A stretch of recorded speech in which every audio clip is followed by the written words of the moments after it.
हाँ जी मेरे प्यारे प्यारे बच्चों, कैसे हो आप सब लोग। Very very good morning, good evening, good afternoon and welcome to your favourite, my favourite, सबका फेवरेट चेतन मलिक क्लासेस। कैसे है बेटा आप सब लोग? कैसे हैं जी, कैसे हैं?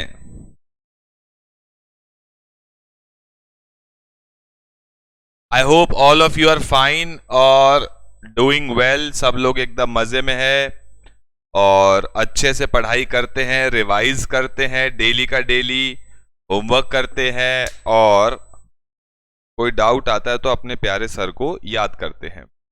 कैसे बेटा आप सब लोग?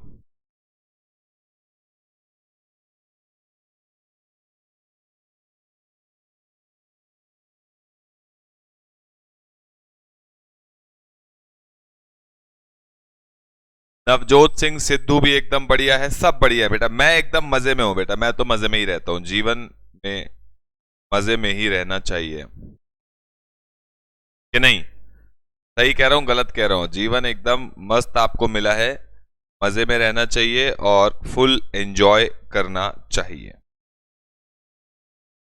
तो कल की क्लास में हम लोगों ने समझा था, क्या समझा था जी कल की क्लास में? कि पूरी लिंकिंग समझी थी कि बेसिकली जो टैक्स है उसकी लिंकिंग समझी थी कि टैक्स कैसे कैलकुलेट करता है। अभी हमारा बेसिक कॉन्सेप्ट, मैंने आपको सारे चैप्टर्स जो है वो लिंक कराए थे कि किस चैप्टर से क्या आपको मिलेगा सीखने के लिए और कैसे आपको पूरी की पूरी जो है लिंकिंग करनी है और कैसे आपको कैलकुलेट करना है इनकम और उसके ऊपर इनकम टैक्स। आई होप कल वाली कहानी सब बच्चों को क्लियर है।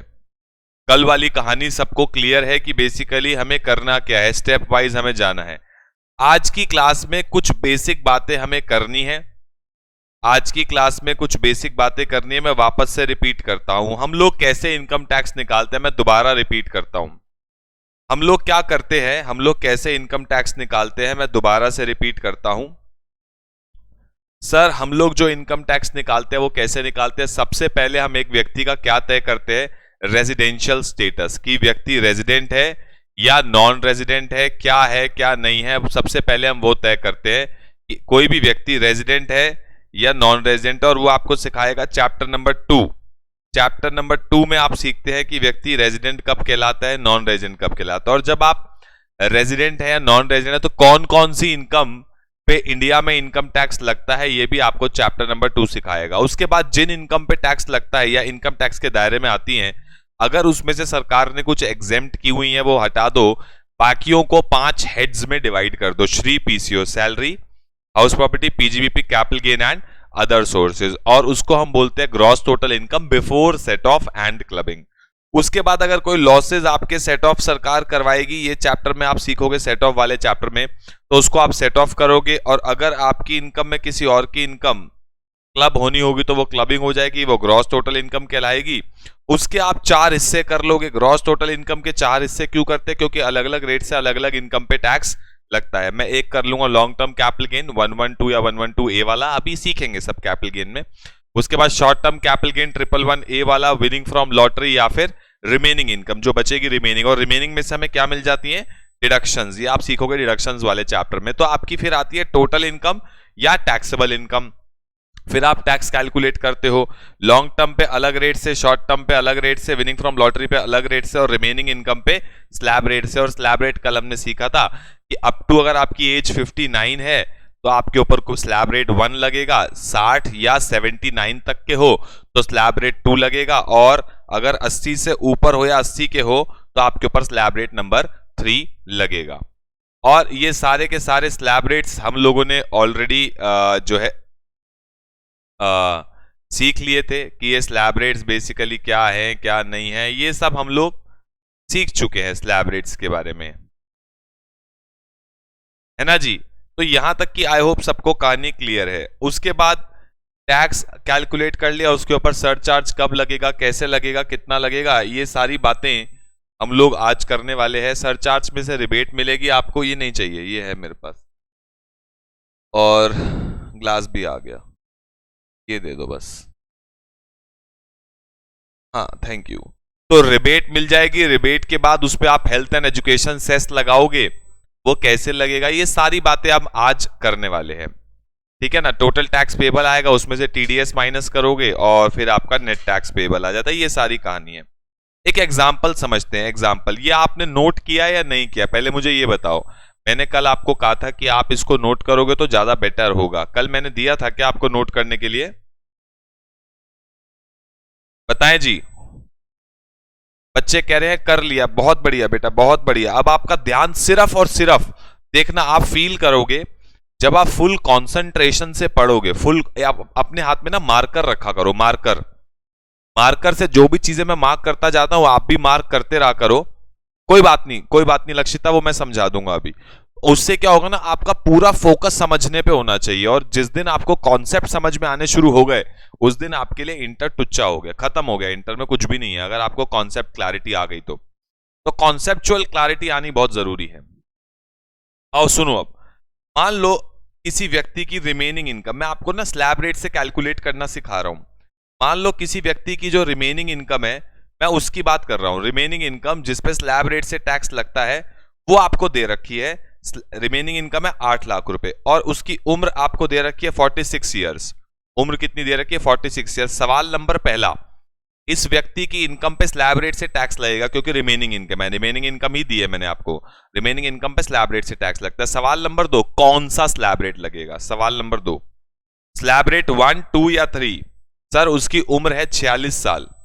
उम्र कितनी है? 46 ईयर्स। तो उसके ऊपर स्लैब रेट कौन सा लगेगा? Slab rate number 1। जो क्या कहता है, ये रिश्ता क्या कहलाता है? ये रिश्ता ये कहलाता है, नहीं नहीं नहीं ध्यान से समझो बेटा, कैलकुलेट करना आदिति मेरे साथ जरा समझो पहले।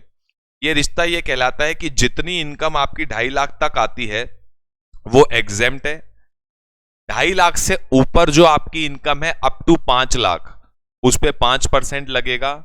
5 लाख से ऊपर जितनी इनकम है अप टू 10 लाख, उस पर 20% लगेगा। और 10 लाख से ऊपर जितनी इनकम है उस पर 30% स्लैब रेट लगेगा। तो सर रिमेनिंग इनकम इस व्यक्ति की 8 लाख है। अब ध्यान से समझना बेटा, मैंने स्लैब रेट को डायग्राम की फॉर्म में बनाया। कैसे? देखो, पहले 2.5 लाख के दायरे में अगर आपकी इनकम आती है तो कोई टैक्स नहीं है। 2.5 लाख से लेके ऊपर, 2.5 लाख से ऊपर 5 लाख से नीचे जो आपकी इनकम आती है उस पर 5% है। 5 लाख से ऊपर अप टू 10 लाख जो आपकी इनकम आती है उस पर 20% है। और 10 लाख से ऊपर जो आपकी इनकम आती है उस पर 30% आपका स्लैब रेट लगता है। ठीक। अब इस व्यक्ति की इनकम कितनी है? मैं इसकी इनकम का अगर चार्ट बनाऊं, ये इस व्यक्ति की इनकम का चार्ट है। देखो चल रहा हूं मैं, 0 से शुरू किया, cut cut cut cut cut cut cut cut cut cut cut. इस व्यक्ति की इनकम है 8 लाख रुपए। इस व्यक्ति की इनकम कितनी है? 8 लाख। तो अब ध्यान से समझना, ध्यान से, बिल्कुल ध्यान नाल पाजी, ध्यान नाल बिल्कुल। देखो जो हमारा पहला स्लैब रेट है, पहला, एक मिनट, जो हमारा पहला स्लैब है, पहला स्लैब है up to 2.5 lakh, up to 2.5 lakh. ये उसमें इस व्यक्ति की इनकम कितनी आ रही है? सर पूरी 2.5 लाख आ रही है, मतलब इसकी 2.5 लाख। तो पहले 2.5 लाख पे इसका कितना टैक्स लगेगा? 0। सेकंड, थोड़ा सा और आगे चलते हैं। 2.5 लाख से 5 लाख के बीच में सर इसकी इनकम कितनी है? सर 2.5 लाख से 5 लाख के बीच में इसकी इनकम है 2.5 लाख। इसकी इनकम टोटल तो 8 लाख है ना, टोटल तो 8 लाख है। पहले 2.5 लाख पे कोई टैक्स नहीं लगेगा। 2.5 लाख से ऊपर जो इनकम है अप टू 5 लाख, उस पे 5% लगता है। तो सर 2.5 लाख से ऊपर अप टू 5 लाख इस 2.5 लाख, 5% उस पे टैक्स लगेगा, यानी 12,500। और 5 लाख से ऊपर जितनी इनकम है अप टू 10 लाख, उस पे 20% लगता है। इस व्यक्ति की इनकम कितनी है? 5 लाख से ऊपर। इस व्यक्ति की इनकम कितनी है? 5 लाख से ऊपर कितनी है इसकी इनकम? अप टू 10 लाख इस दायरे में। सर 3 लाख, तो 3 लाख पे कितना लगेगा? 20%। 3 लाख पे 20% कितना हुआ? 60,000। तो 60,000 प्लस 12,500, तो इसका टैक्स आ गया 72,500 बिफोर सरचार्ज। सरचार्ज से पहले मार्जिनल रिलीफ, रिबेट, एचईसी, उस सबसे पहले बस मैंने टैक्स निकाला। बताओ जी ये कहानी समझ में आई कि नहीं? दोबारा रिपीट करते हैं। बिल्कुल करेंगे जी, बिल्कुल, क्योंकि ये तो मेन मुद्दा है। अगर आपको ये समझ में नहीं आया, पूरा जिंदगी टैक्स निकालना नहीं आएगा।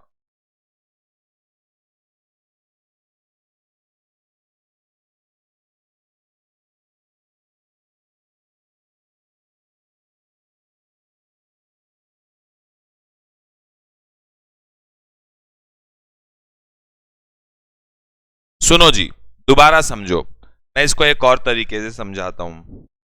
अब व्यक्ति की इनकम है 8 लाख। आप 8 लाख को देखो, 8 लाख में पहले 2.5 लाख पे टैक्स, इस स्लैब रेट को आप ऐसे भी पढ़ सकते हो। ये जो स्लैब रेट है ना, इसको आप कैसे पढ़ सकते हो? इस स्लैब रेट को एक और तरीके से पढ़ सकते हो। क्या पढ़ सकते हो? कि पहले 2.5 लाख पे सरकार कोई टैक्स नहीं लेती। सरकार कहती है जिस व्यक्ति की इनकम मात्र 2.5 लाख है हम उससे टैक्स नहीं लाएंगे, पहले 2.5 लाख पे। अगले 2.5 लाख पे, नेक्स्ट 2.5 लाख पे सरकार 5% टैक्स लेती है। नेक्स्ट 2.5 लाख पे, मतलब 2.5 लाख से 5 लाख तक की इनकम जो है उस पर सरकार 5% लेती है। अगर मान लो किसी व्यक्ति की इनकम 4 लाख हो, किसी व्यक्ति की इनकम 4 लाख है, तो सर पहले 2.5 लाख पे तो कोई टैक्स लगेगा नहीं। 2.5 लाख से ऊपर कितनी है उसकी इनकम? मात्र 1.5 लाख, अप टू 5 लाख। इस वाले स्लैब रेट में कितना आएगा? 2.5 लाख से ऊपर, लेकिन 5 लाख से नीचे उसकी इनकम तो 4 लाख है, तो वो कितना आएगा ऊपर? 1.5 लाख आएगा। उस 1.5 लाख पे आपका 5%, वो इस वाले ब्रैकेट में आ जाएगा। ठीक है। तीसरे नेक्स्ट 5 लाख पे सरकार आपसे टैक्स लेती है 20%। अब मान लो किसी व्यक्ति की इनकम, जैसे मेरे एग्जांपल में 8 लाख है, तो वो किस में आएगा? वो इन तीनों में आ जाएगा। कैसे सर? पहले 2.5 लाख पे सरकार कोई टैक्स नहीं लेगी, अगले 2.5 लाख पे सरकार 5% टैक्स लेगी, और उससे अगले स्लैब रेट में, सर उससे अगले में 5 लाख से ऊपर तो उसकी इनकम मात्र 3 लाख है। 8 लाख अगर टोटल इनकम है तो 5 लाख से ऊपर कितनी है? इस वाले दायरे में सिर्फ कितने आएंगे? 3 लाख। उस पर सरकार उस पर 20% टैक्स लेगी। बताएं जी, ये पॉइंट समझ में आया कि नहीं आया सृष्टि?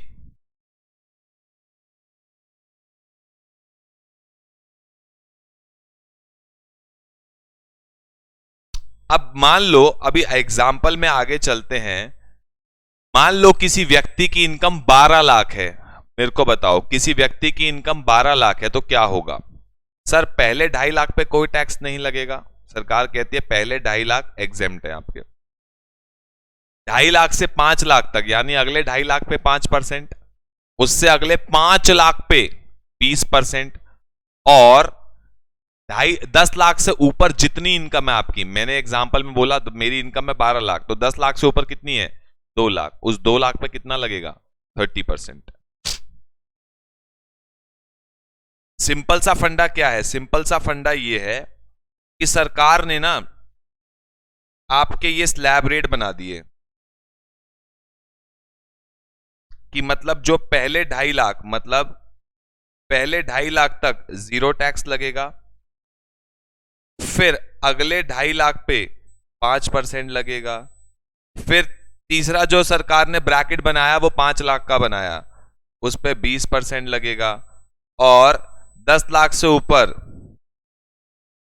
एनी अमाउंट पे 30% लगेगा। अब किसी व्यक्ति की इनकम, मान लो किसी व्यक्ति की इनकम 8 लाख है, तो वो यहां पे भी आएगा, यहां पे भी आएगा, और यहां पे सिर्फ 3 लाख तक आएगा, क्योंकि 5 लाख से ऊपर 10 लाख से नीचे।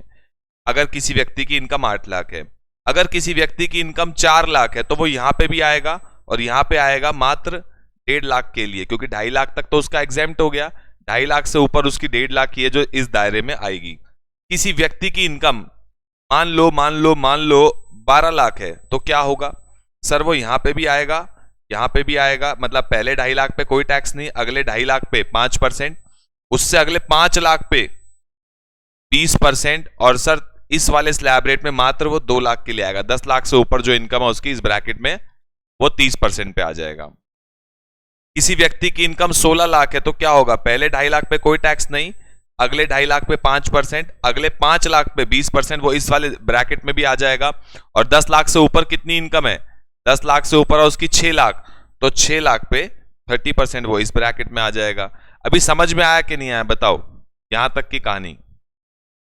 एक भी ऐसा बच्चा जिसको ये कहानी नहीं समझ में आई?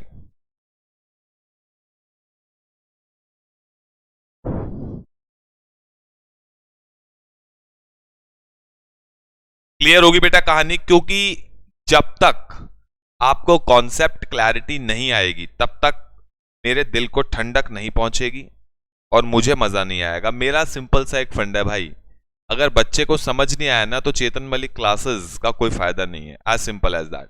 आपको सारी चीजें समझ में आनी चाहिए, तभी मेरा फायदा है आपको पढ़ाने का, सीधी सी बात यही है। और मेरे अंदर थोड़ा कीड़ा ज्यादा है, मतलब मेरी पहली priority, first and foremost priority रहती है कि बच्चों को कॉन्सेप्चुअल क्लैरिटी होनी चाहिए। अगर कॉन्सेप्चुअल क्लैरिटी नहीं है, मैं कितने ही क्वेश्चन करा लूं आपको रट तो जाएंगे। मैं दूसरा तरीका जो बाकी टीचर फॉलो करते हैं कि एक टाइप के 100 सवाल बच्चे से घिसवा लो तो आपको रट तो जाएंगे, जैसे 11 12 में करता था मैम, ये पीएनएल में जाएगा, ट्रेडिंग में जाएगा, लेकिन लॉजिक नहीं पता आपको। तो वो तरीका मुझे अच्छा ही नहीं लगता, सच बोलूं तो खैर आओ, ये पॉइंट समझ में आ गया। अब ध्यान से समझना, ये मैं आपको एग्जाम्पल दे रहा हूं,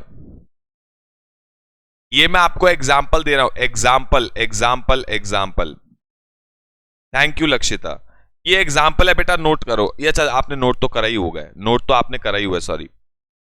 अब रिमेनिंग इनकम मैंने आपको दे रखी है, मैंने आपको क्या दे रखी है, रिमेनिंग इनकम दे रखी है, ठीक है। मैंने आपको रिमेनिंग इनकम दे रखी है आफ्टर डिडक्शंस, 5 लाख, 8 लाख, 10 लाख, 12, 15, 19, और ये मैंने उम्र दे रखी है। उम्र से क्या होगा सर, उम्र से पता लगेगा क्या कि कौन सा स्लैब रेट लगना है।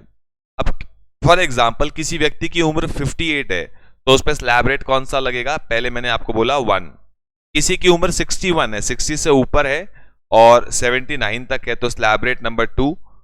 किसी व्यक्ति की उम्र 59 है, स्लैब रेट नंबर 1, 69 है, स्लैब रेट नंबर 2, 80 से ऊपर है, स्लैब रेट नंबर 3, 79 है, स्लैब रेट नंबर 2, 51 है, स्लैब रेट नंबर 1। ये पॉइंट क्लियर है। अब आपको इस पे टैक्स निकालना था तो मैंने यहां पे आंसर ऑलरेडी निकाल रखे हैं। अब इसमें नया कॉन्सेप्ट, हर एग्जांपल में आपके दिमाग में मैं एक नया कॉन्सेप्ट घुसाता चला जाऊंगा। जैसे फॉर एग्जांपल सबसे पहला आया, मैं आपके साथ कर लेता हूं। 5 लाख किसी व्यक्ति की इनकम है, स्लैब रेट नंबर 1 क्या कहता है, पहले 2.5 लाख पे कोई टैक्स नहीं लगेगा। 2.5 लाख से लेके 5 लाख तक जितनी भी आपकी इनकम है उस पर 5% लगेगा। इस व्यक्ति की इनकम कितनी है, 5 लाख, तो 2.5 लाख से ऊपर कितनी है, up to 5 lakh sir, 2.5 lakh, तो उस 2.5 लाख पे 5% लगेगा, यानी कितना, 12,500। तो इस व्यक्ति की इनकम पे जो टैक्स आएगा वो आएगा कितना, 12,500। यहां तक पॉइंट क्लियर है, बताएं बेटा, यहां तक की कहानी क्लियर है सबको।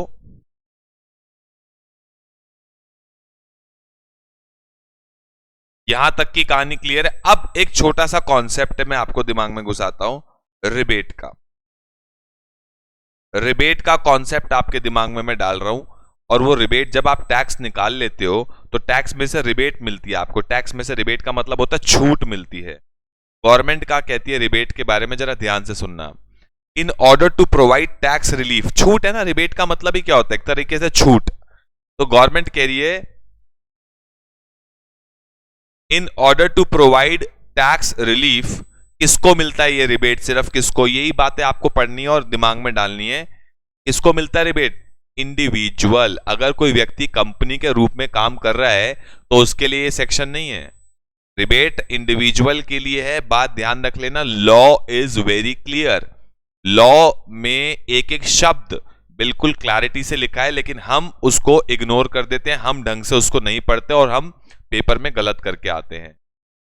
ये बात ध्यान रख लेना। ये सारे जो भी चीजें हैं ना, इस पे आप डेंजर पॉइंट्स ऐसे हाथ बना लिया करो। जो चीजें मैं आपको बोलता हूं कि आपको याद रखनी है, उन पे हाथ बना लिया करो, उन पे आप हाथ बना लिया करो। डेंजर चीजें हैं ये सारी। अगर जिस व्यक्ति ने ये नहीं किया तो आपको दिक्कत होने वाली है। इंडिविजुअल को मिलती है, कब मिलती है, जिसकी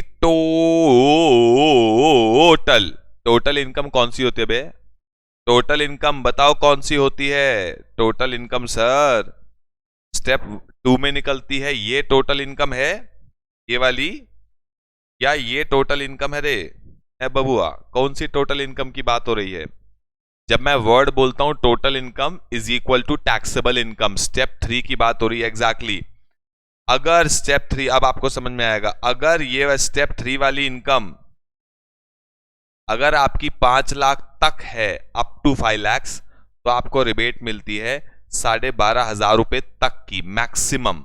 मतलब कि अगर आपकी टैक्सेबल इनकम, सरकार कहती है आपकी टैक्सेबल इनकम अगर 5 लाख तक है, डज नॉट एक्सीड 5 लाख, मतलब 5 लाख भी है तब भी चलेगा, 5 लाख से ज्यादा नहीं होनी चाहिए।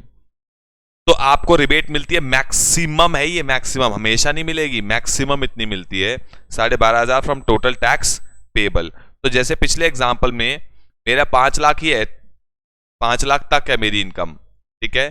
तो मेरा जो भी टैक्स बनता है ना सर, आपका टैक्स जो बन रहा है, जो आपका टैक्स बन रहा है सर, वो बन रहा है 12,500। अभी सरचार्ज के बारे में बातें नहीं करूंगा। तो मुझे रिबेट कितनी मिलेगी? रिबेट मिलती है मैक्सिमम 12,500। तो मेरा टैक्स पेबल कितना आ जाएगा? 0। मेरा टैक्स पेबल कितना आ जाएगा?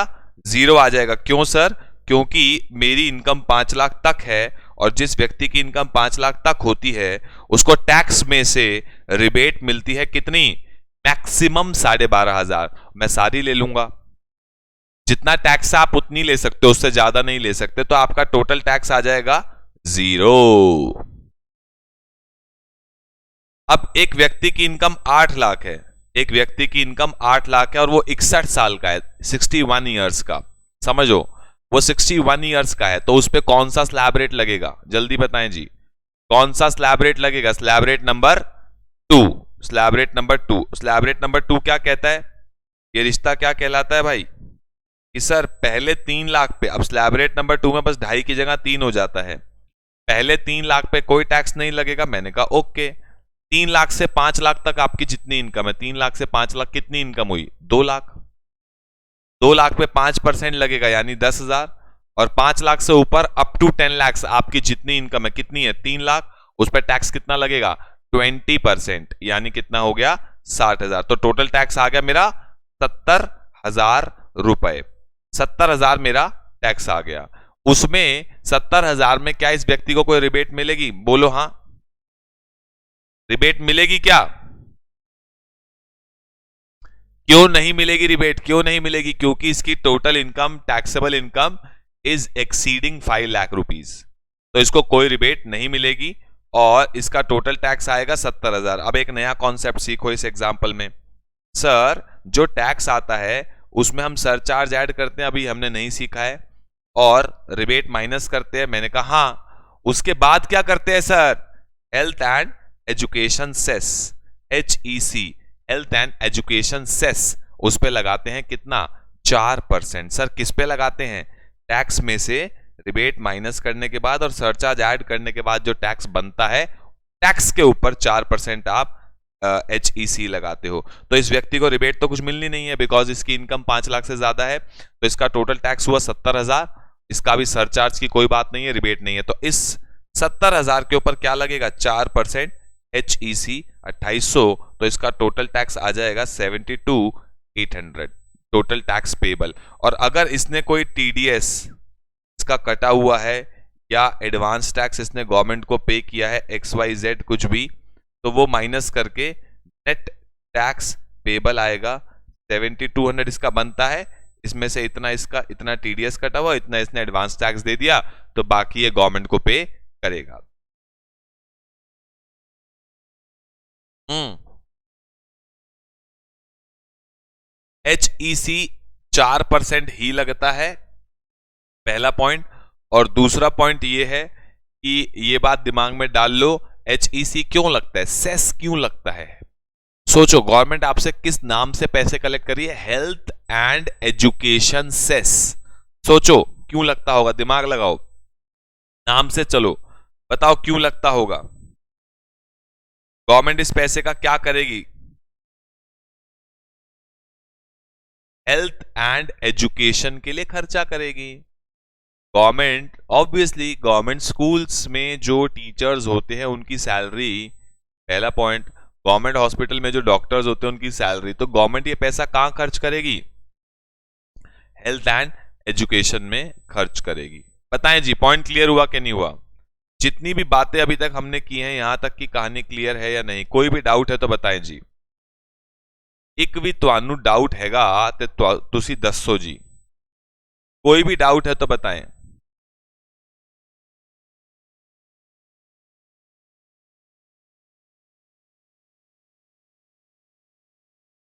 मैं वेट कर रहा हूं बेटा आपकी।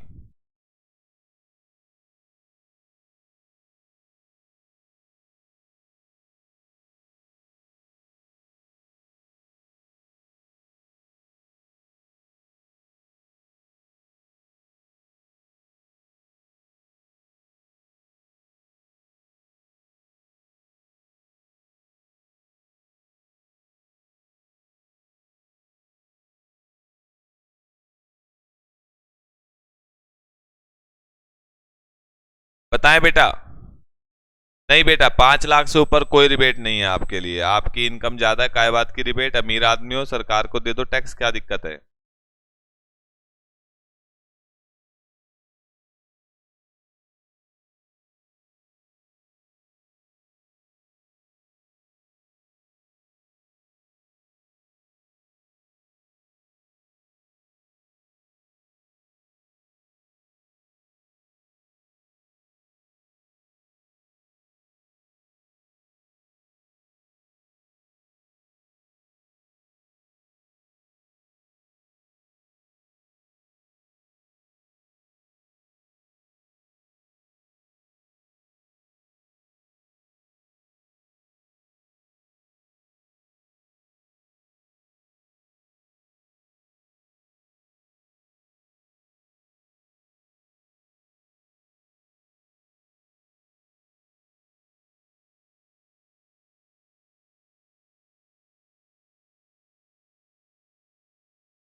चले बेटा, पॉइंट क्लियर हो गया।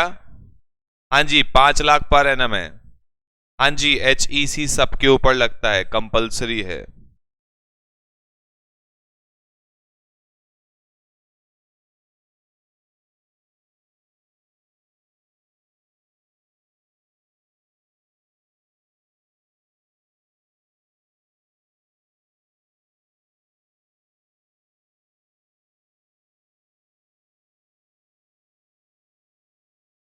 चल सकते हैं बेटा।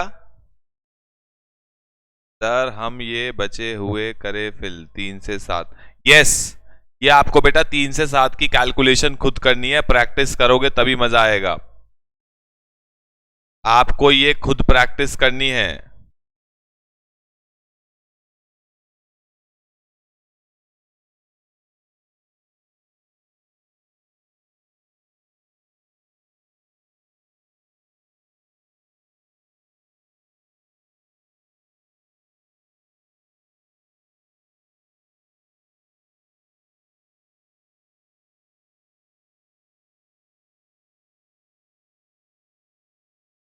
बताएं जी, चल सकते हैं आगे? यहां तक में कोई भी आपको डाउट है तो बताएं जी।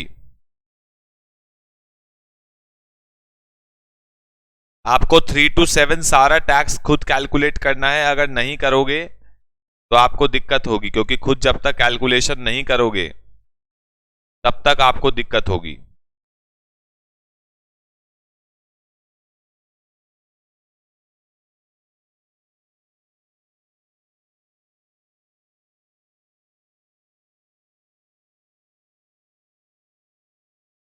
Income tax act 1961। एसएससी कौन होता है? वो पर्सन जिसको इनकम टैक्स एक्ट के दायरे में रह के कुछ भी अमाउंट गवर्नमेंट को पे करना है, that is called as SSC. और exception to the rule of previous year का क्या मतलब है? चल सकते हैं बेटा? चलो जी, अब चलते हैं रिबेट। रिबेट हमने पढ़ लिया। HEC, अब देखो, जैसे एक एग्जाम्पल हमने यहां पे भी किया, किसी व्यक्ति की इनकम 4 लाख है, ठीक है, और वो 40 साल का है, तो उस पर स्लैब रेट कौन सा लगेगा बेटा? स्लैब रेट नंबर 1 में क्या बोलते हैं, पहले 2.5 लाख पे कोई टैक्स नहीं, 2.5 लाख से 5 लाख यानी नेक्स्ट 2.5 लाख इनकम पे। लेकिन इस व्यक्ति की तो 4 लाख है, तो ये तो 1.5 लाख आया सिर्फ नेक्स्ट स्लैब में, उस पर 5% यानी 7500 टैक्स लगेगा। तो अब आपकी रिबेट जो है वो इसको मिलेगी नहीं मिलेगी? बताएं बेटा, इसको रिबेट मिलेगी नहीं मिलेगी?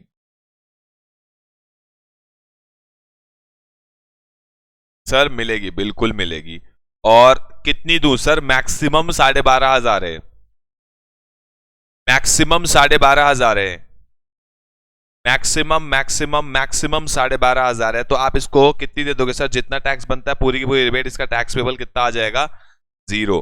मैक्सिमम है 12,500 या हर केस में 12,500 देनी है? सवाल ये है, यहां पे ये सिखाना है मुझे आपको। मैक्सिमम है या हर केस में देनी है, फिक्स है? Exactly, what is the meaning of maximum? कि ज्यादा से ज्यादा टैक्स इतना माफ आपका होगा, लेकिन अगर बनता ही कम है तो उतना ही माफ होगा ना। अभी ये थोड़ी कहोगे सरकार मेरा तो 7,500 टैक्स बनता है, 12,500 की आप रिबेट सबको देते हो, तो सर 7.5 में से 12.5 माइनस कर लो तो बचे सर हमारे 5,000, वो मैं रिफंड कर दो। सरकार कहेगी चल तेरी ऐसी की तैसी, समझ रहे हो बात को? तो पॉइंट क्या है, जितना टैक्स बनता उतना ही तो माफ कराओगे, सरकार से रिफंड थोड़ी मांगोगे, सरकार दे दो ना, क्या बात होगी, क्या बात होगी, दे दो ना सरकार, ऐसा नहीं कर सकते, ये बदतमीजी है, ठीक है ना। तो रिबेट किसको मिलती है बेटा? इंडिविजुअल को मिलती है, लेकिन कब मिलती है, इंपॉर्टेंट पॉइंट है, कब मिलती है? जब वो क्या है, इंडिया में रेजिडेंट है। और रेजिडेंट कब कहलाएगा कब नहीं कहलाएगा, ये आप कहां पढ़ने वाले हो, चैप्टर नंबर 2 में। और रिबेट कब नहीं मिलती, अगर आपका टैक्स एलटीसीजी पे है, मतलब किसी व्यक्ति की, मान लो किसी व्यक्ति की रिमेनिंग इनकम है ही नहीं, सारी income long term capital gain है, और उस पर उसका फ्लैट रेट से टैक्स निकल गया, और वो इनकम मान लो 4 लाख है, अप टू 5 लाख। अगर सर अप टू इनकम, आपने तो कहा था अगर टोटल इनकम अगर 5 लाख तक होती है तो रिबेट मिलती है, लेकिन उस टोटल इनकम में अगर सिर्फ एलटीसीजी है, अप टू 5 लाख ही क्यों ना हो, तो आपको कोई रिबेट नहीं मिलेगी, नहीं मिलेगी, नहीं मिलेगी। Very important point, no rebate on tax payable. अगर आप लॉन्ग टर्म कैपिटल गेन पे टैक्स दे रहे हो 10% के हिसाब से, मतलब सेक्शन 112 में आ रहे हो या 112A में आ रहे हो, अभी हम बात करने वाले हैं यार, ये आपको तभी समझ में आएगा। 112A में अगर आप आते हो और 10% टैक्स दे रहे हो लॉन्ग टर्म पे, तो आपको कोई रिबेट नहीं मिलेगी। लॉन्ग टर्म कैपिटल गेन अभी आपको समझ में नहीं आएगा, बिकॉज आपको कैपिटल गेन के बारे में कुछ नहीं पता है।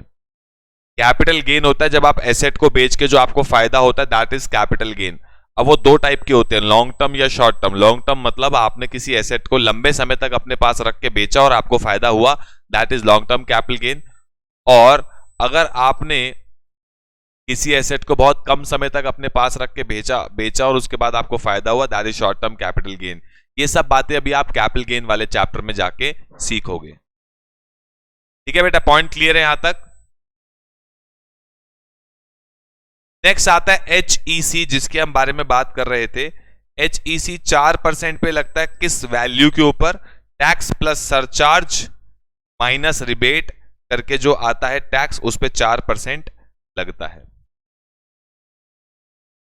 ठीक है? यहां तक बेटा कहानी क्लियर है, चल सकते हैं आगे? बहुत जनरल बातें हैं अभी तक हम जो कर रहे हैं।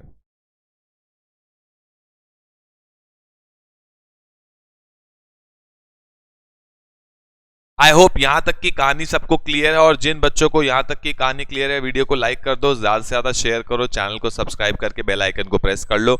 जिस बच्चे ने अभी तक एडमिशन नहीं लिया, नीचे दिए गए नंबर पे कॉल करके आप एडमिशन ले सकते हैं। मात्र 48,000 में both group online live with unlimited times आप रिकॉर्डेड क्लासेस देख सकते हैं। और अगर आपको सिर्फ रिकॉर्डिंग लेनी है तो 40,000 में लेटेस्ट क्लासेस डेली की डेली आपके पास रिकॉर्डेड मोड पे हमारी एप्लीकेशन में ले सकते हैं। और नीचे वीडियो के डिस्क्रिप्शन बॉक्स में आपको एप्लीकेशन डाउनलोड करने का लिंक गिवन है, वहां से आप एप्लीकेशन डाउनलोड करें, कॉल करके एडमिशन लें एंड अपनी क्लासेस आप आज से ही स्टार्ट करें, ठीक है जी? चलो जी आगे चलो। अब सर एक बात बताओ, आपने बोला किसी की उम्र 59 तक हो तो उस पे स्लैब रेट 1 लगेगा, 60 या उससे ज्यादा होगी अप टू 79, तो सर उस पे स्लैब रेट कौन सा लगेगा? उस पे स्लैब रेट लगेगा 2। अगर सर किसी की उम्र 80 या उससे ज्यादा हो तो स्लैब रेट नंबर 3 लगेगा। लेकिन सर उम्र चेक कब करते हैं, सवाल ये है, कब चेक करते हैं? सर प्रीवियस ईयर में इनकम कमाते हैं, उसकी असेसमेंट ईयर में होती है, तो उम्र कब देखी जाती है? प्रीवियस ईयर में जब हमने इनकम कमाई तब हम कितने के थे, या असेसमेंट ईयर में जब उसकी असेसमेंट हो रही है तब हम कितने के हैं? मेरे सवालों का जवाब दो, बताओ कब देखनी चाहिए? प्रीवियस ईयर में, एग्जैक्टली। अब देखो आपके लिए जो प्रीवियस ईयर एप्लीकेबल है, आपके लिए जो प्रीवियस ईयर एप्लीकेबल है वो 1/4/21 से 31 मार्च 22 एप्लीकेबल है, और 22-23 will be your 22-23 will be your assessment year, ठीक है?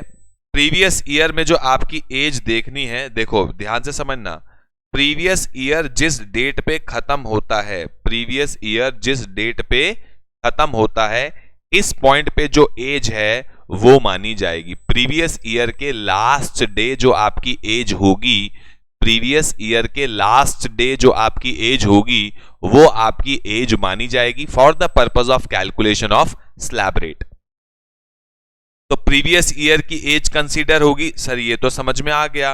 और कब आपके लिए, कब आपको उम्र देखनी है, उम्र कब देखनी है अपनी स्लैब रेट देखने के लिए, 31 मार्च 22, जो भी प्रीवियस ईयर के एंड पे आपकी एज होगी उसके हिसाब से आपका स्लैब रेट लिया जाएगा। देखो एज होगी उसके हिसाब से आपका स्लैब रेट लिया जाएगा। 1 अप्रैल को किसी व्यक्ति का बर्थडे आता है, हाँ तेरा हैप्पी बर्थडे 1 अप्रैल को आता है, तो उसका बर्थडे 31 मार्च मान लिया जाएगा, और 31 मार्च को मान लिया जाएगा मतलब एक दिन पहले मान लिया जाएगा, और वही एज फिर मानी जाएगी। मैंने बहुत सिंपल तरीके से, अब देखो मान लो किसी ने 1 अप्रैल 22 यानी 31 मार्च से जस्ट अगले दिन 1 अप्रैल 22 को 60 साल का हो गया, तो हम 31 मार्च यानी एक दिन पहले ही मान लेंगे कि वो 60 साल का हो गया, और उस पर स्लैब रेट नंबर कौन सा लगा देंगे, फिर 2 लगा देंगे, क्योंकि उसकी उम्र 59 तक होती तो स्लैब रेट 1 लगता। उम्र 59 से ऊपर यानी 60 या उससे ज्यादा है तो स्लैब रेट 2 लगेगा। बताए बेटा ये कहानी आपको क्लियर है? मैंने बहुत सिंपल तरीके से, बिल्कुल बेमैन तरीके से, बिल्कुल बहुत इजी तरीके से आपके सामने प्रस्तुत की है ये कहानी।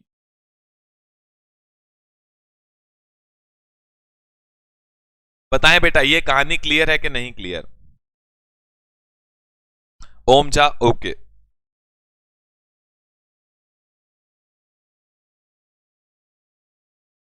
ओके गोला, तुमने बोला तो हम रिपीट कर देते हैं, कोई दिक्कत नहीं। दिक्कत क्या है पहले तुम अपनी अपनी समस्या बताओ पहले, कि तुम्हें क्या नहीं समझ में आया। गोला जी पहले तुम बताएं। सूरज कुमार कह रहा है सर स्क्रीन डार्क है। सूरज कुमार अब तुम सूरज हो, तुम्हारे आगे तो बेटा सारी चीज डार्क ही लगेगी ना। अब तुम्हारे जितनी रोशनी तो हम ला नहीं सकते।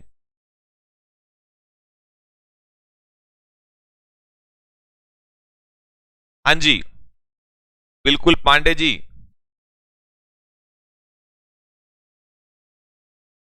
बेटा अगर किसी का, सब सिंपल सा पॉइंट क्या है यहाँ पे, अगर किसी का बर्थडे 1 अप्रैल को आता है तो 1 अप्रैल को वो जितने साल का होगा उसकी वो उम्र 31 मार्च को मान ली जाएगी। मतलब हम ये मान लेंगे कि तेरा बर्थडे 1 अप्रैल को नहीं आता, 31 मार्च को आता है, और फिर तेरी उम्र उस हिसाब से कंसीडर की जाएगी। बस इतनी सी बात है गोला जी।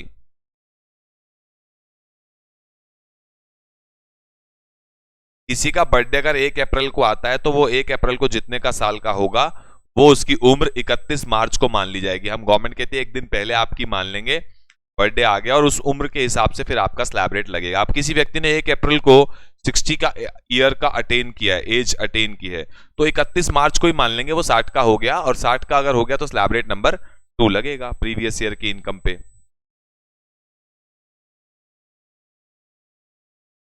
चले जी आगे चल सकते हैं। सर आगे ही जाओगे ना, पीछे थोड़ी जाओगे, कैसी कैसी बातें करते हो सर आप भी। आओ बेटा, ते 21 ते 22 ते 23। अब देखो अगर किसी का बर्थडे, अगर किसी का बर्थडे, ध्यान से सुनो गोला जी, ध्यान से सुनो, अगर किसी का बर्थडे 31 मार्च 22 को आता है तो हमें क्या दिक्कत है? 60 साल का हो गया 31 मार्च को, प्रीवियस ईयर के लास्ट डे 60 साल का हो गया, स्लैब रेट नंबर 2 लगेगा। किसी का बर्थडे 1 अप्रैल को अगले ही दिन आता है, 31 मार्च को नहीं था 1 अप्रैल को था, और 1 अप्रैल को वो 60 का हुआ, तो हम उसकी एक दिन पहले बर्थडे मान लेंगे 31 मार्च को, और उस पर भी स्लैब रेट फिर 2 ही लगेगा कि 31 मार्च को वो 60 का हुआ है, और उस पर स्लैब रेट नंबर 2 लग जाएगा। लेकिन किसी का बर्थडे 2 अप्रैल को आता है, सरकार कहती है बस हम 1 अप्रैल तक की बात करें, 2 पे मत जाओ। अगर किसी का बर्थडे 2 अप्रैल को आया, मतलब 2 अप्रैल को वो 60 साल का हुआ है, तो प्रीवियस ईयर में फिर वो 59 का था, इसका मतलब तो 59 का अगर है तो उसके ऊपर स्लैब रेट फिर 1 लगेगा, प्रीवियस 59 का मान लिया जाएगा फॉर प्रीवियस ईयर 21-22 के लिए वो 59 का ही माना जाएगा, और उस पर स्लैब रेट नंबर 1 लगेगा। बिल्कुल गोला जी आपने सही जवाब दिए हैं, गोला ने एकदम सही बोला, और आई गेस अब उसको समझ में आ गया है। बताएं बेटा, कहानी क्लियर है?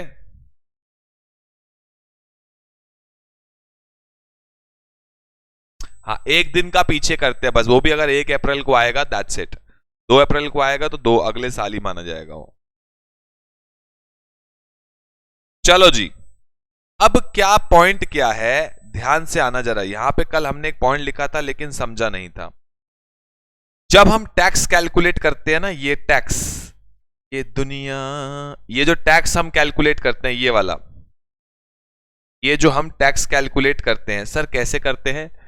लॉन्ग टर्म कैपिटल गेन पे अलग रेट से टैक्स लगता है, विनिंग फ्रॉम लॉटरी पे अलग रेट से लगता है, शॉर्ट टर्म पे अलग रेट से लगता है, और रिमेनिंग इनकम पे आफ्टर डिडक्शंस अलग रेट से टैक्स लगता है। लेकिन मैं बोल रहा हूं कि टैक्स कैलकुलेट करने से पहले आप ये चेक करना चाहिए कि क्या मेरे ऊपर ऑल्टरनेट मिनिमम टैक्स AMT तो नहीं लगता, या फिर मेरे पास एक ऑप्शन है कि मैं 115 BAC के हिसाब से भी टैक्स दे सकता हूं। 115 BAC क्या है सर? ये सेक्शन का नाम है जहां पे एक कंसेशनल रेट ऑफ टैक्सेस कि आपके पास ऑप्शन है कि आपके ऊपर कम रेट से हम टैक्स लगाएंगे अगर आपने उस सेक्शन की कंडीशंस को पूरा किया, और वो सेक्शन अगर आपके ऊपर लगता है तो आप अपना जब टैक्स कैलकुलेट करो तो 115 BAC के हिसाब से कर लो, और 115 BAC में कंसेशनल रेट से आपके ऊपर टैक्स लगेगा। तो एक SSE, यानी आप क्या चाहोगे, पहले आप सबसे पहले टैक्स कैलकुलेट करने से पहले क्या चेक करोगे कि मेरे ऊपर 115 BAC तो नहीं लगता। अगर लगता है तो फायदा इसी में है कि हम 115 BAC के हिसाब से टैक्स निकालें। तो सर ये क्यों करा, क्या नहीं करा, आओ जरा 115 BAC पढ़ते हैं। तो टैक्स कैलकुलेट करने से पहले आपको क्या चेक करना है कि मैं अपने ऊपर नॉर्मल स्लैब रेट लगाऊं या मैं 115 BAC लगाऊं। अगर 115 BAC लगाने की ऑप्शन आपको मिलती है, ऑप्शन, तो आपके ऊपर ऑप्शन है कि आप 115 BAC लगा सकते हो। लेकिन अब ध्यान से समझना, 115 BAC में सिर्फ किसको ऑप्शन दी गई है? इंडिविजुअल और HUF को। It provides an option for concessional rates to किसको? स्लैब रेट, जो आपकी रिमेनिंग इनकम है जिसपे आप स्लैब रेट नंबर 1, 2, 3 लगा रहे थे उम्र के हिसाब से, वो रिमेनिंग इनकम पे आपके ऊपर हमने स्लैब रेट चेंज कर दिया। तो आपको इंडिविजुअल को और HUF को ऑप्शन दी गई, क्या ऑप्शन दी गई कि जो आपके ऊपर स्लैब रेट 1, 2, 3 लग रहा है उसकी जगह आप ये वाला स्लैब रेट लगा लो। ये वाला स्लैब रेट लगा लो। कौन सा?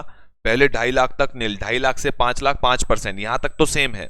उसके बाद देखो 5 लाख से 10 लाख था वहां पे सीधा, यहां पे क्या कर दिया? 5 लाख से 7.5 लाख 10%, 7.5 लाख से 10 लाख 15%, 10 लाख से 12.5 लाख 20%, 12.5 से 15 25%, 15 लाख से ऊपर 30%। मतलब वहां पे अगर आप देखोगे तो 10 लाख से जैसी आपकी ऊपर इनकम हो रही थी सब पे 30% टैक्स लग रहा था।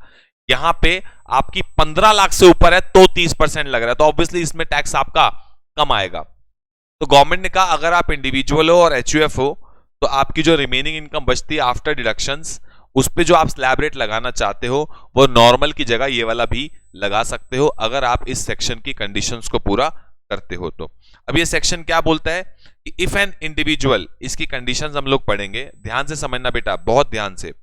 अगर किसी व्यक्ति की इनकम PGBP की है, PGBP मतलब बिजनेस की इनकम है, और वो 115 BAC अप्लाई अपने ऊपर करता है किसी साल में, MCQ में आता है, तो उसको हर साल अपने ऊपर 115 BAC अप्लाई करना पड़ेगा, ये मैंडेटरी है।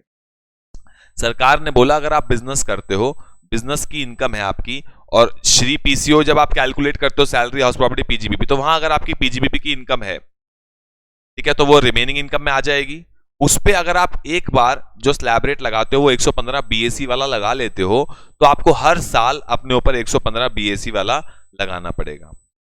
लेकिन अगर आपकी PGBP की इनकम नहीं है, मतलब आपकी बिजनेस की इनकम नहीं है, और आप 115 BAC अपने ऊपर लगाते हो, तो आप उसको किसी भी साल में छोड़ भी सकते हो और उसको वापस से अपने ऊपर अप्लाई भी कर सकते हो।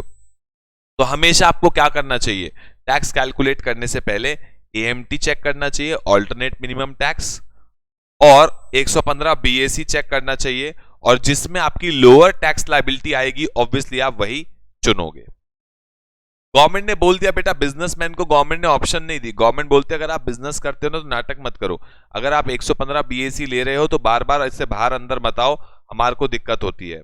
आप 115 बीएससी ले रहे हो तो हर बार फिर 115 बीएससी लो, और अगर आप नहीं लेते हो, मतलब आपकी पीजीबीपी की इनकम नहीं है, सॉरी, पीजीबीपी की अगर आपकी इनकम नहीं है तो आप ले भी सकते हो, नहीं भी ले सकते हो, कोई दिक्कत वाली बात नहीं है इसका। अभी जब आप प्रैक्टिकल कैलकुलेट करोगे ना, प्रैक्टिकली जब इसको कैलकुलेशन करोगे तब आपको समझ में आएगा क्या है क्या नहीं है। और आगे एएमटी अभी हमने पढ़ना है 115 जेसी, एएमटी के बारे में, ऑल्टरनेट मिनिमम टैक्स, ये एक अलग कॉन्सेप्ट है, इसको मैं अलग क्लास में आपको कराता हूं, अभी कराना बेवकूफी है, अभी आपको समझ में नहीं आएगा। तो खैर अभी आपको जो समझना है वो क्या समझ रहे हैं कि जब आप अपना टैक्स कैलकुलेट करो रिमेनिंग इनकम पे स्लैब रेट से, तो वो स्लैब रेट जो है आप 115 बीएससी वाला भी लगा सकते हो अगर आप इंडिविजुअल या एचयूएफ हो, और आप कंसेशनल रेट से भी टैक्स दे सकते हो। तो ऑब्वियसली आप पहले यही कैलकुलेट करोगे, अगर ये कम आएगा तो आप इसी पे टैक्स दोगे। बताएं जी, मैं इंतजार कर रहा हूं, ये कहानी आपको समझ में आई कि नहीं आई।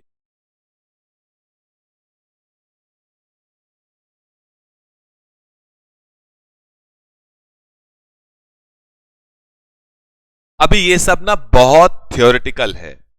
क्यों थियोरिटिकल है? बिकॉज आपका बेस बनाना जरूरी है। आपको टैक्स के बारे में टी भी नहीं पता, तो आपका बेस बनाना बहुत जरूरी है किसी भी प्रैक्टिकल एस्पेक्ट पे जाने से पहले। और शुरू की कुछ क्लासेस लगती हैं बेस बनाने के लिए। बच्चे का अगर, बेबी का बेस ही क्लियर नहीं है, बेबी को बेस पसंद है लेकिन बेबी का अगर बेस क्लियर नहीं है तो बच्चों को दिक्कत होगी। समझ रहे हो बात को? तो आपका बेस बनाना बहुत जरूरी है। चलें आगे चलें। अब सवाल आता है सरचार्ज का। सवाल आता है जी सरचार्ज का, और ये सरचार्ज क्या कहता है जरा ध्यान से सुनना। सरचार्ज बहुत सिंपल कहानी है। सरचार्ज क्या कहता है कि अगर आप इंडिविजुअल हो, एचयूएफ हो, एओपी हो, बीओआई हो, और आपकी total income up to 50 lakh है तो कोई सरचार्ज नहीं है आपके ऊपर। 50 लाख से ज्यादा है अप टू 1 करोड़ तो 10% का सरचार्ज है। 1 करोड़ से ज्यादा है अप टू 2 करोड़ तो 15% सरचार्ज है। 2 करोड़ से ज्यादा है अप टू 5 करोड़ तो 25% सरचार्ज है। 5 करोड़ से ज्यादा है तो 37% सरचार्ज आपके ऊपर लगेगा। सीधी सी और आखिरी सी बात है। अगर आप कोऑपरेटिव सोसाइटी हो तो ये रेट्स हैं आपके ऊपर सरचार्ज के, डोमेस्टिक कंपनी हो तो ये रेट्स हैं सरचार्ज के, फॉरेन कंपनी हो तो ये रेट्स हैं। ये आपको रटने हैं, मतलब सीधी बात है, पढ़ने हैं और 2-3 बार पढ़ोगे आपको याद हो जाएंगे। मुझे मतलब है इंडिविजुअल से आपके, क्योंकि इंटर लेवल पे जो टैक्सेबिलिटी आती है एग्जाम में वो इंडिविजुअल्स की आती है। कंपनी, एओपी, बीओआई, ये सब फाइनल में है इसकी टैक्सेबिलिटी। आपकी जो प्रैक्टिकल क्वेश्चंस आपको आएंगे वो इंडिविजुअल एचयूएफ पे बेस्ड आएंगे आपको प्रैक्टिकल क्वेश्चंस। कंपनी, ये सब की टैक्सेबिलिटी आपकी सीए फाइनल लेवल पे आएगी। डायरेक्ट टैक्स पूरा 100 नंबर का है वहां पे, ठीक है ना। अब सर इस सरचार्ज में कुछ भी नहीं है, मतलब जो आपका टैक्स कैलकुलेट होता है उसमें से आप मार्जिनल रिलीफ माइनस करते हो, उसके ऊपर सरचार्ज लगाते हो, उसमें से रिबेट माइनस करते हो, और जो आता है उसके ऊपर फाइनली आप एचईसी लगाते हो। मतलब पहले आप टैक्स निकालते हो, टैक्स में आप, टैक्स में से आप मार्जिनल रिलीफ माइनस करते हो, टैक्स में से आप मार्जिनल रिलीफ माइनस करते हो, और उसके ऊपर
हाँ जी, सुनो जी, कहानी सुनो। टैक्स में से मार्जिनल रिलीफ माइनस होगा, उस पे सरचार्ज ऐड होगा। सरचार्ज ऐड होने के बाद अगर कोई रिबेट मिलती है, वैसे इन दोनों में से कोई एक ही चीज होगी। उसके बाद जो टैक्स आएगा उस पे आपका HEC लगेगा एट द रेट 4%। अरे कुछ नहीं हुआ, वो मैम आ गई थी, बात कर रहा था। तुम तो बिल्कुल ही सर पे हो जाते हो यार। अरे मैम आ गई थी 2 मिनट के लिए, उनसे बात कर रहा था। समझा करो बेटा, शादी के बाद ना कोई अगर सामने से आ जाए तो आपको आपको करना पड़ता है। समझा करो, शादी हो चुकी है ना मेरी, तो अगर बीवी सामने से आ रही है और वो कुछ कह रही है तो आपको सुनना पड़ेगा, ठीक है ना। तो खैर आओ जरा इस पे आओ, अब अगली बात पे आओ। तो मुद्दे की बात पे आते हैं। अब टैक्स कैसे निकालना है सर? लॉन्ग टर्म पे, शॉर्ट टर्म पे, विनिंग फ्रॉम लॉटरी पे और बाकी रिमेनिंग इनकम पे स्लैब रेट। जो भी आपका टैक्स आएगा उसमें से मार्जिनल रिलीफ माइनस होगा, सरचार्ज ऐड होगा, रिबेट अगर लगता है, इन दोनों में से कोई एक चीज होगी, माइनस होगा, टैक्स कैलकुलेट होगा, उस पर HEC लगेगा। अब ये वाला मुद्दा तो तुम्हें क्लियर है कि टैक्स कैसे निकालना है, ये तो तुमने समझ लिया। स्लैब रेट कैसे निकालना है, और जो ऊपर की 3 इनकम है उस पर फ्लैट रेट से टैक्स लगता है। जब हम अपनी ग्रॉस टोटल को 4 हिस्सों में बांटते हैं, ऊपर की जो 3 इनकम होती है उस पर फ्लैट रेट लगता है, रिमेनिंग इनकम जो बचती है आफ्टर डिडक्शन उस पर स्लैब रेट लगता है। ये तो समझ में आ गया। सर ये क्या रहता है अब मार्जिनल रिलीफ, ये समझाओ। अब ये क्या है मार्जिनल रिलीफ? अब ध्यान से सुनना मेरी कहानी, क्योंकि जब तक आपको सरचार्ज नहीं पता, मार्जिनल रिलीफ का कॉन्सेप्ट आया ही सरचार्ज के बाद है। और क्या कॉन्सेप्ट है जरा ध्यान से सुनना। अब सर जिस व्यक्ति की इनकम अप टू 50 लाख है उस पर कोई सरचार्ज नहीं है, मैंने कहा हाँ बेटा, क्योंकि देखो ना, रिबेट किसको मिलती है? जिसकी इनकम 5 लाख तक है टोटल इनकम, उसको रिबेट मिलती है मैक्सिमम 12,500। और सरचार्ज लगना ही कब शुरू होता है? जिसकी इनकम 50 लाख से ज्यादा होती है। तो ऑब्वियसली या तो उसकी इनकम 5 लाख तक है तो सरचार्ज नहीं लगेगा, इनकम 50 लाख से ज्यादा है तो रिबेट नहीं मिलेगी। तो ऑब्वियसली ना सरचार्ज लगेगा या रिबेट मिलेगी। रिबेट गरीबों को मिलती है, मतलब इन द सेंस गरीबों का कहने का मतलब है जिसकी इनकम है सरकार उसको टैक्स में छूट दे रही है, और जिसकी इनकम बहुत ज्यादा सरकार उससे एक्स्ट्रा वसूल रही है सरचार्ज के नाम का। पॉइंट समझ रहे हो कि नहीं? तो पॉइंट क्या है, मुद्दा क्या है कि अब ध्यान से सुनना, जिस व्यक्ति की इनकम अप टू 50 लाख है उस पर कोई सरचार्ज नहीं है। जिसकी इनकम 50 लाख से ज्यादा है, up to 1 CR, up to 1 CR, उस पर 10% सरचार्ज लगेगा।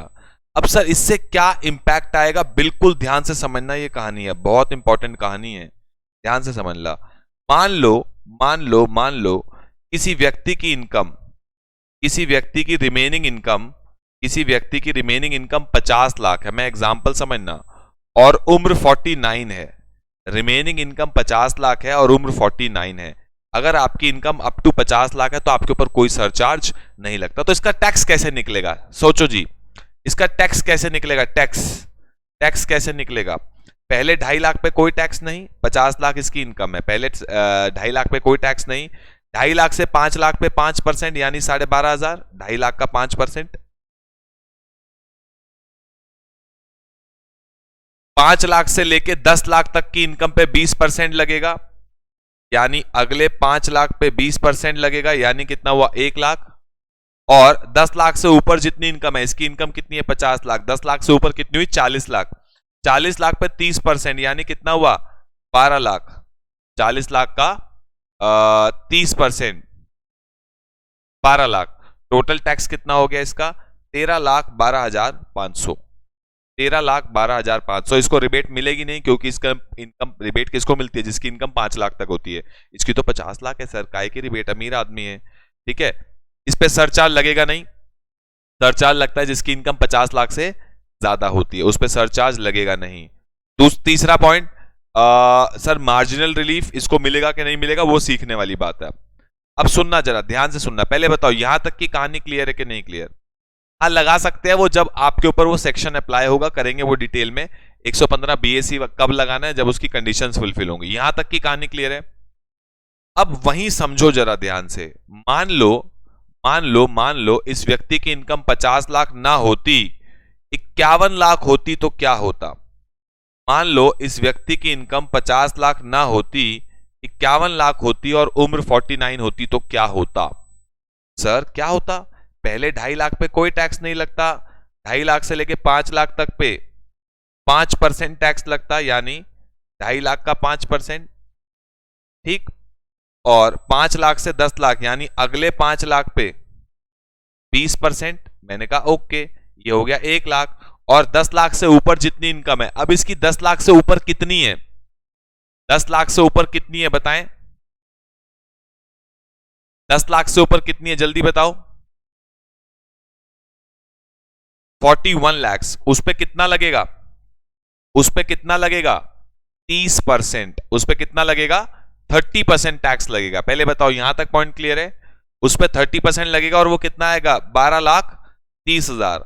अब इसका टोटल टैक्स कितना हो गया 13,42,500। यहां तक बताएं बेटा, कहानी क्लियर है।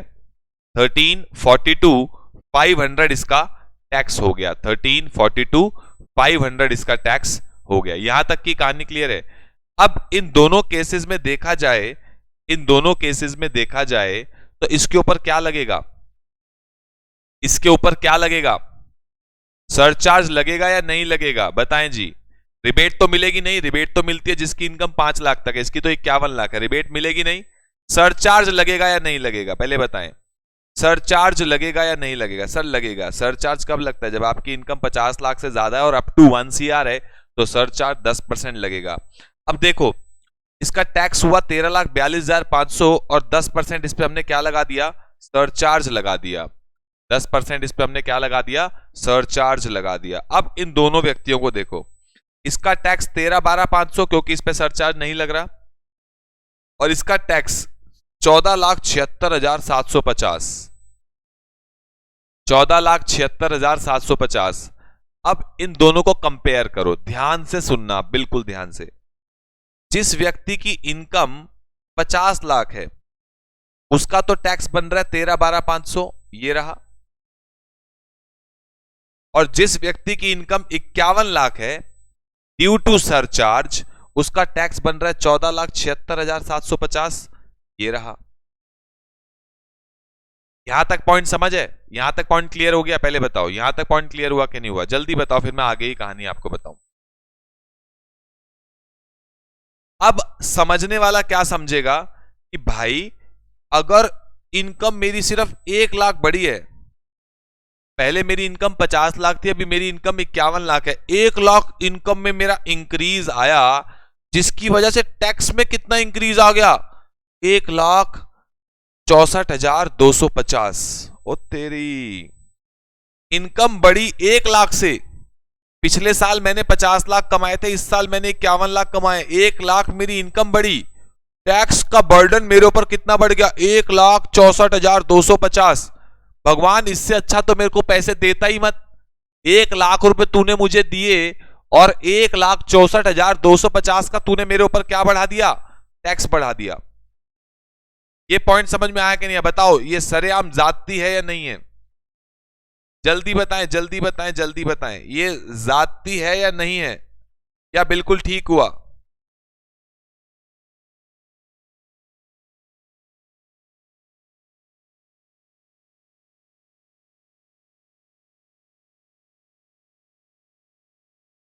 भगवान तूने मेरी इनकम मात्र 1 लाख बढ़ाई है, पिछले साल 50 लाख था, इस साल 51 लाख है, और तूने मेरा टैक्स का बर्डन 1,64,250।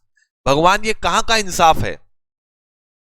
तो ऊपर से इनकम टैक्स वाले प्रकट हुए। इनकम टैक्स वाले कहते पुत्र टेंशन मत ले, तू टेंशन मत ले पुत्र, टेंशन मत ले, तू बता तेरी इनकम कितनी बढ़ी। भगवान सिर्फ 1 लाख इनकम बढ़ी है, तेरा टैक्स कितना बढ़ गया। भगवान सिर्फ 1,64,250 आपने मेरा टैक्स बढ़ा दिया।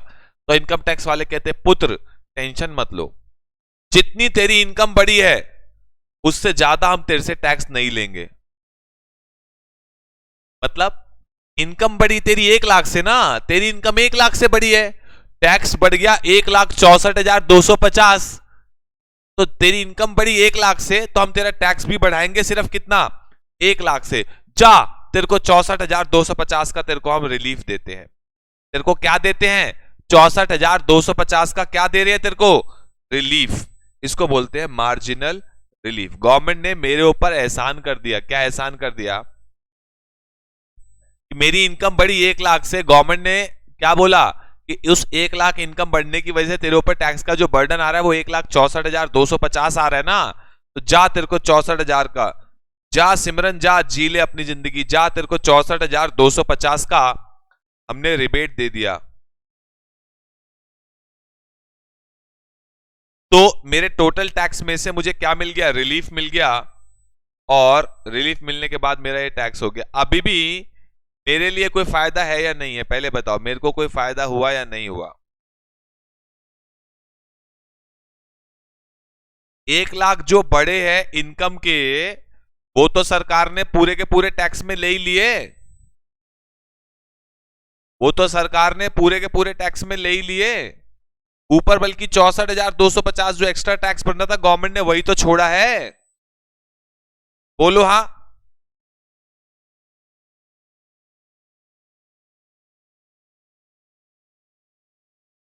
समझ में आई कहानी, नहीं आई? तो मार्जिनल रिलीफ का कॉन्सेप्ट क्या है कि जितना आपका इनकम बढ़ती है, अगर टैक्स का बर्डन उसकी वजह से ज्यादा बढ़ जाता है, तो इनकम से ऊपर अगर आपका टैक्स का बर्डन बढ़ा है तो उतना अमाउंट सरकार आपको रिलीफ के रूप में दे देती है। तो वो माइनस करवा देगी सरकार, माइनस करने के बाद जो बचेगा उस पर HEC लगेगा, हेल्थ एंड एजुकेशन से 4%, और ये आपका आएगा टोटल टैक्स पेबल। कॉन्सेप्ट समझ में आया कि नहीं आया, कि कॉन्सेप्ट क्या है, मुद्दे की बात? हाँ बेटा हुआ, वो हुआ, लेकिन इससे आप कमाना थोड़ी छोड़ दोगे कि भैया रहन दो छोड़ो, जीवन भर 50 लाख पे थोड़ी बैठे रहोगे, आप कमाओगे तो हो ही ना।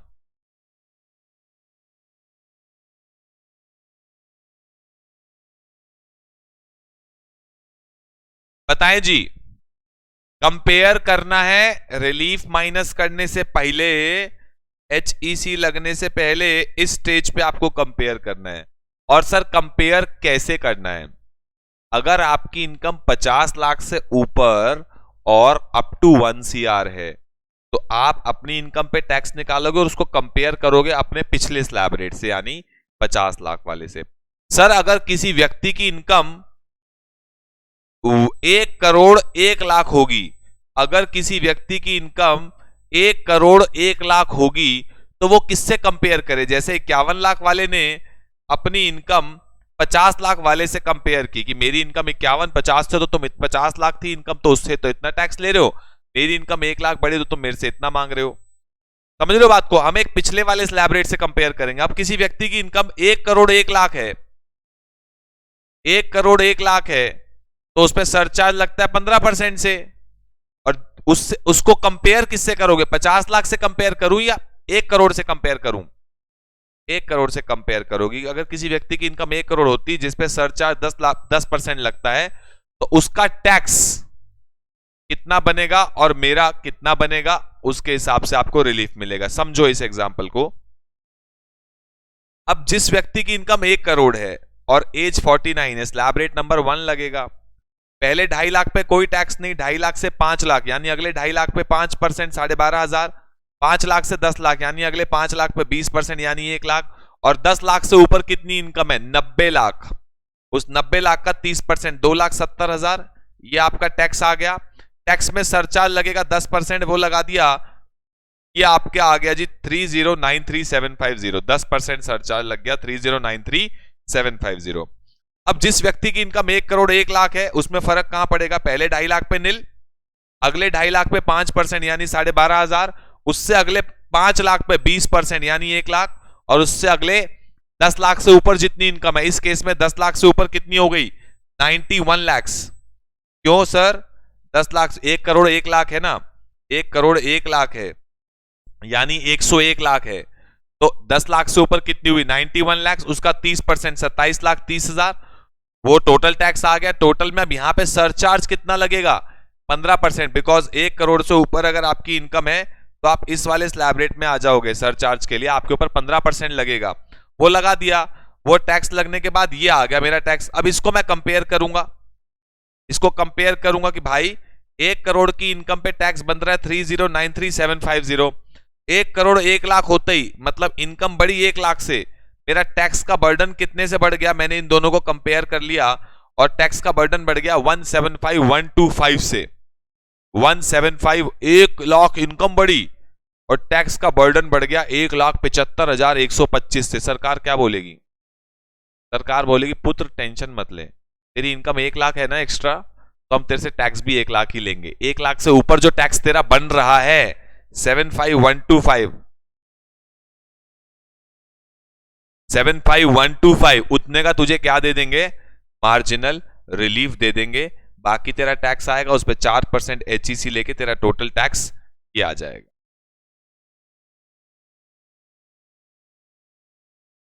बताएं जी, पॉइंट क्लियर हो गया?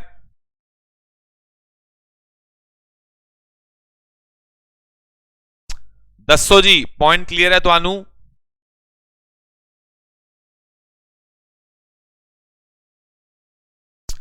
रसीला, गोला, पांगर, ओम कुमार, आरिफ खान, सबको क्लियर है बेटा कॉन्सेप्ट? मजा तो आएगा ही ना, कॉन्सेप्चुअल क्लैरिटी जब होती है तो मजा आता ही है। अब ये मैंने क्या लिखा ताकि आपको बाद में याद रहे, अगर आपकी इनकम 50 लाख तक है, मतलब 50 लाख से 1 करोड़ के बीच में है तो उसको 50 लाख से कंपेयर करोगे, 1 करोड़ से 2 करोड़ के बीच में है तो 1 करोड़ से कंपेयर करोगे, 2 करोड़ से 5 करोड़ के बीच में है तो उससे पिछला 2 करोड़ से कंपेयर करोगे, और इनकम 5 करोड़ से ज्यादा है तो उसको 5 करोड़ वाले स्लैब रेट से आप कंपेयर करोगे। ठीक है, और मार्जिनल रिलीफ का पर्पस क्या है? ये इंश्योर करना कि जो आपका increase in amount of tax, जो टैक्स आपका बढ़ रहा है due to increase in total income, वो प्रिस्क्राइब्ड लिमिट से ज्यादा ना बढ़े, आपके ऊपर टैक्स का बर्डन ज्यादा ना बढ़ जाए, इनकम से ज्यादा टैक्स ना बढ़ जाए, उसके लिए आपको क्या दिया जाता है? मार्जिनल रिलीफ दिया जाता है।